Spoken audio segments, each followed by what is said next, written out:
Welcome to RM biology. নতুন একটি অত্যন্ত গুরুত্বপূর্ণ ভিডিওতে তোমাদের স্বাগত। তাহলে অবশেষে আমাদের কি ওবিসি জট কাটতে চলেছে আগামীকাল।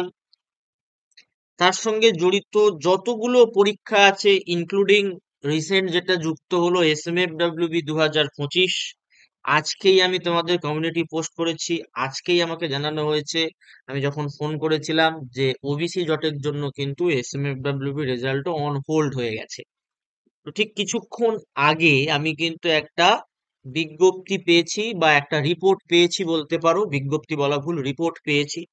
তো সেই রিপোর্ট ওরিয়েন্টেডে যেটা বোঝা যাচ্ছে যে অবশেষে কিন্তু ওবিসি জট কাটার একটা আশার আলো দেখতে পাওয়া যাচ্ছে বলে আমার মনে হয়।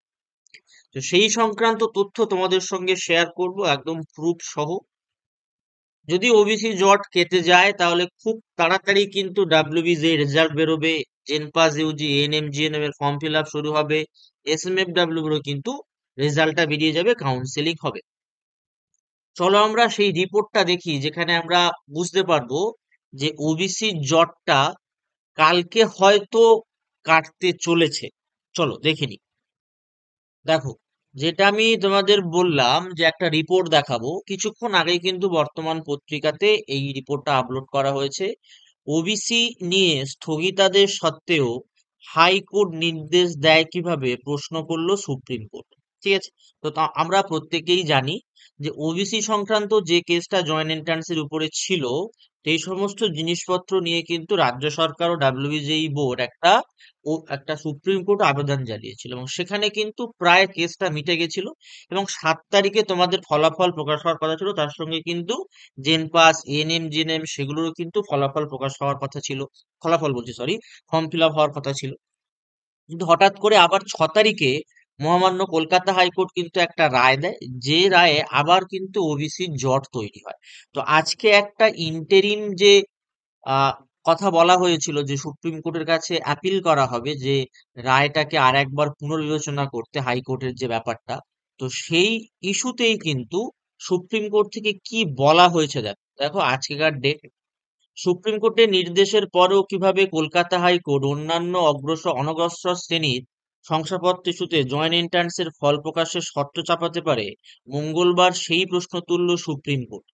উপরন্তু রাজ্য সরকার মনে করলে হাইকোর্টের নির্দেশের বিরুদ্ধে আদালত অবমাননার মামলাও করতে পারে বলে শুনানির পর্যবেক্ষণে মন্তব্য করলেন দেশের প্রধান বিচারপতি B.R. গাভাই। রাজ্য সরকার জানালো সে ব্যাপারে বিবেচনা করব। তবে জয়েন্টের ফল প্রকাশ সংক্রান্ত যে জটিলতা তৈরি হয়েছে তা নিয়ে আলাদা ইন্টারলোকিউটারি অ্যাপ্লিকেশন দায়ের করেছে, সেটা তোমরা প্রত্যেকে জানি, আমি অলরেডি তোমাদের জানিয়েছি।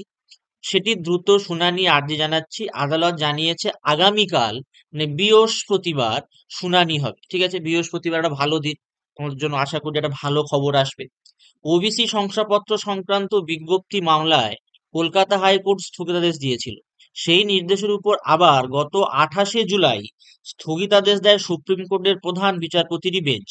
সেদিন বিচারপতি গাভাই মন্তব্য করেছিলেন, উই আর সারপ্রাইজড কিভাবে হাইকোর্ট এই মামলায় স্থগিতাদেশ দিতে পারে। সংরক্ষণ তো এক্সিকিউটিভ সিদ্ধান্তের অংশ। ইন্দিরা সাহানির মামলায় 9 জন বিচারপতি রায়েই তা স্পষ্ট। এরপর গত বৃহস্পতিবার কলকাতা হাইকোর্ট পুরনো সংরক্ষণ মেনেই জয়েন্টের মেধা তালিকা প্রকাশের নির্দেশ দিয়েছে। 2010 সালে আগে তৈরি 66টি ওবিসি সংরক্ষণের ভিত্তিতে মেধা তালিকা প্রকাশের শর্ত চাপিয়েছে হাইকোর্ট, আর সেটাই মানতে নারাজ মমতা বন্দ্যোপাধ্যায়ের সরকার। তাই সুপ্রিম কোর্টে এসেছে। মঙ্গলবার সেই মামলা দ্রুত শুনানির আবেদন করে প্রধান বিচারপতির বেঞ্চে উল্লেখ, বা যেটাকে মেনশন বলা হয়, করা হয়েছে। রাজ্যের পক্ষে বলা হয়, কলকাতা হাইকোর্ট একের পর এক নির্দেশের জেরে জয়েন্ট এন্ট্রান্স সহ অন্যান্য পরীক্ষার ফল প্রকাশে জটিলতা বাড়ছে, সরকারি নিয়োগে সমস্যা হচ্ছে। তা শুনে বিচারপতি বিনোদ চন্দ্রন এবং বিচারপতি NV আঞ্জারিয়াকে পাশে রেখে প্রধান বিচারপতি গাভাইয়ের মন্তব্য, ওবিসি নিয়ে আমরা ইতিমধ্যেই স্থগিতাদেশ জারির নির্দেশ দিয়েছি। তাহলে হাইকোর্ট কিভাবে এমন নির্দেশ দেয়? আপনারা চাইলে আদালত অবমাননার মামলা করুন, আমরা দেখব। সুপ্রিম কোর্টে মূল ওবিসি মামলায় রাজ্যের দাবি, শংসাপত্রের বিজ্ঞপ্তি সংক্রান্ত মামলায় জটিলতার জেরে 40,000 পদে শিক্ষক নিয়োগ আটকে আছে, প্রমোশনও বন্ধ। 9 লক্ষ আসনে ছাত্র ভর্তিতে জট কাটছে না, যেটা ডাব্লিউবি ক্যাপের মেরিট লিস্টও বেরোয়নি। আগামী 9 সেপ্টেম্বর এই মূল মামলা শুনানি হবে, যেটা আমি তোমার সঙ্গে বলেছিলাম যে অনেকটা দেরি হয়ে যাবে যদি সেই কম্পিউটারাইজড শুনানি মানে ডেট অনুযায়ী শুনানি হয়। ততদিন পর্যন্ত কলকাতা হাইকোর্টের স্থগিতাদেশ নির্দেশের উপর শীর্ষ আদালতের স্থগিতাদেশ রয়েছে, যদিও তারই মধ্যে হাইকোর্টের মামলার জেরে 7 আগস্ট জয়েন্টের ফল প্রকাশ আটকে গেছে। তাই সুপ্রিম কোর্টে রাজ্যের দাবি, মূল ওবিসি মামলায় যখন শীর্ষ আদালত স্থগিতাদেশ দিয়েছে, তখন জয়েন্ট এন্ট্রান্সের ফল প্রকাশে কেন 2010 সালের আগে সংরক্ষণ তালিকা মানা হবে। ওয়াকিবহল মনে করছে, এদিন উল্লেখ পর্বে রাজ্যের কথা শুনে প্রাথমিকভাবে সহমত পোষণ করেছে সুপ্রিম কোর্ট। দেখো, অত্যন্ত গুরুত্বপূর্ণ একটা জায়গা, সহমত পোষণ করেছে সুপ্রিম কোর্ট। এখন দেখার আগামীকাল কি হয়। অত্যন্ত ভাইটাল দিন তোমাদের জন্য কালকে। প্রত্যেকেই অনেক চিন্তায় আছে, যারা অ্যাসপিরেন্ট তাদের সঙ্গে যারা যারা অভিভাবক বা টিচার সবাই কিন্তু একটা দোলাচলের মধ্যে আছে। যাবতীয় সমস্ত এডুকেশন সিস্টেমটাই কিন্তু এখন পুরো স্তব্ধ হয়ে পড়ে আছে।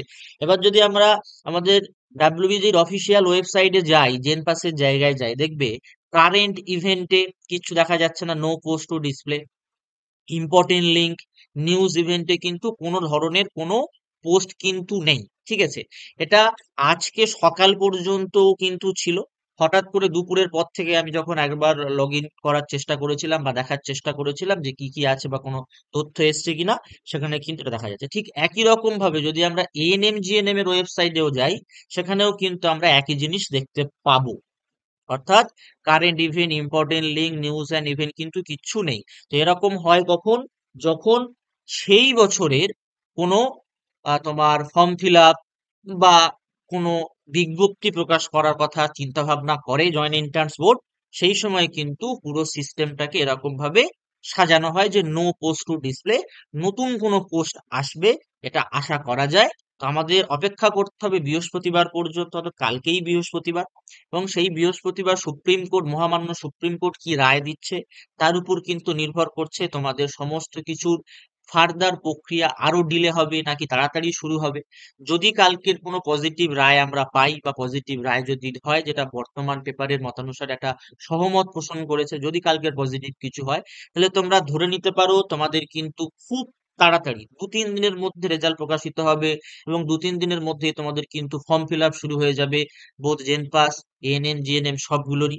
তো যারা জেন পাসের বায়োলজির প্র্যাকটিস সেট কিনতে চাচ্ছ, তারা কমেন্ট করতে পারো, অথবা কমিউনিটি পোস্টে ফোন নাম্বার দেয়া আছে, সেখান থেকেও কিন্তু তোমরা বইটা পারচেস করতে পারো। তো আজকের ভিডিওটি এই পর্যন্ত। ভিডিওটি প্রচুর প্রচুর পরিমাণে শেয়ার করে দাও, এবং অবশ্যই চ্যানেলটি সাবস্ক্রাইব করে নাও, বেল বাটনটি বাজিয়ে দিও।